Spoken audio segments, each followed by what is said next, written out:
Hi viewers, welcome to స్వదేశీ kitchen. ఈ రోజు అయితే మనం బెండకాయ కోడిగుడ్డు కర్రీ ఎలా చేసుకోవాలో చూసేద్దాము.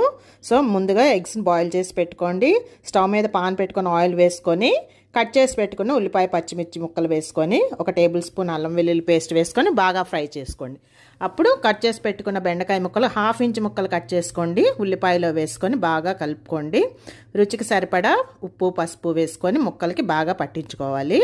ముక్కలన్నీ కలుపుకోవాలి. ఇప్పుడు ఒక 10 నిమిషాలు సిమ్లో పెట్టుకుంటే బెండకాయలోంచి మనకి కొంచెం మగ్గుతుంది, బెండకాయ సాఫ్ట్ అవుతుంది. ఇప్పుడు దానికి కావాల్సిన కారము ధనియా పౌడర్ వేసుకొని బాగా ముక్కలకి పట్టించి అడుగు నుంచి పైకి కదుపుకుంటూ మనం బెండకాయ బాయిల్ అవటానికి కావాల్సిన వాటర్ దాంట్లో పోసుకోండి. సో వాటర్ పోసుకున్న తర్వాత అన్నీ ఒకసారి కలుపుకొని మూత పెట్టుకొని బెండకాయ ముక్కలు ఎగిరే వరకు మనం ఉంచుకోవాలి. మనకు ముక్కలు బాయిల్ అయిపోయిన తర్వాత తెలుస్తుంది కదా, అప్పుడు కొద్దిగా గరం మసాలా వేసుకొని ఉడికించి పెట్టుకున్న బాయిల్డ్ ఎగ్స్ కూడా వేసుకొని బాగా కదుపుకోవాలి అడుగు నుంచి పైకి. ఇప్పుడు కొద్దిగా కొత్తిమీర కూడా వేసుకొని గార్నిష్ చేసుకొని మళ్ళీ ఇంకొకసారి మనం మూత పెట్టుకోవాలి. సో దానివల్ల ఏమవుతుందంటే బాయిల్డ్ ఎగ్స్ కూడా గ్రేవీని అంతా పీల్చుకొని చక్కగా మసాలా అంతా పట్టి బాగా టేస్టీగా తయారవుతాయి.